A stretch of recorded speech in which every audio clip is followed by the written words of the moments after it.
Then Jesus said to his followers, if any of you want to be my follower, you must stop thinking about yourself and what you want.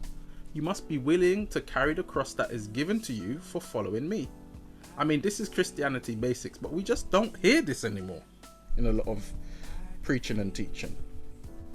Any of you, let me not, put the whole church under this thing. It's mainly the mainstream stuff. You're just not hearing this type of preaching. You're hearing how you can be better in this life, but we're not really hearing that actually Christianity is not about what you want. I was thinking this the other day, funnily enough, going off point. I was just thinking, you know what, this walk really isn't about me or what I want or what I want to do. It's nothing to do with what you want. And we're so attuned into our flesh and into trying to achieve what we want. But when I look at my life, God has totally disrespected everything I've tried to do. Now, it sounds crazy that I say he's totally disrespected it, but God does what he wants to do. And what he's shown me in my life is that if I submit my life to him, I don't get a say on the direction. The only say I get is whether I'm going to submit or whether I'm going to pull back and do what I want to do. Because I can take my own direction. He's given me that power and authority over my own life. But if I've got any sense, I'm going to submit to his will. So if I submit to his will, my will doesn't matter. He's not interested in what I think is good. Why would it make sense?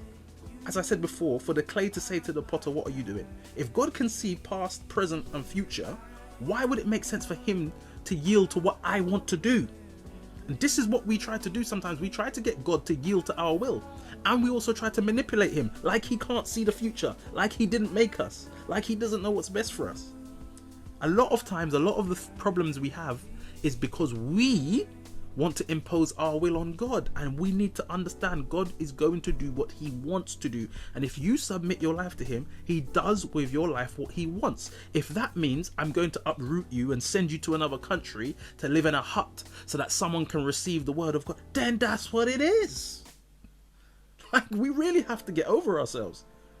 And this is why a lot of people, they like what we do. They love this type of ministry sometimes, or they like to be a part of church and they like to be a part of fellowship, but when it comes to paying the price, they ain't there, because they want to do what they want to do. They want to live that life that they can show on Instagram. They don't want to pay the price. They don't want to know that they could wake up next week and God has told them that, your whole life is going to change now because I'm taking you in a different direction. They ain't trying to live like that. They want to be in control of themselves, and this is what Satan sold Eve. Self-determination, satanic freedom. You will be like a god, you will be able to do this. Okay, you can do that. But God ain't gonna be in it. You can get glory from this world. You can get, love from the high-ranking people of this earth. But the wisdom of this world is foolishness with God.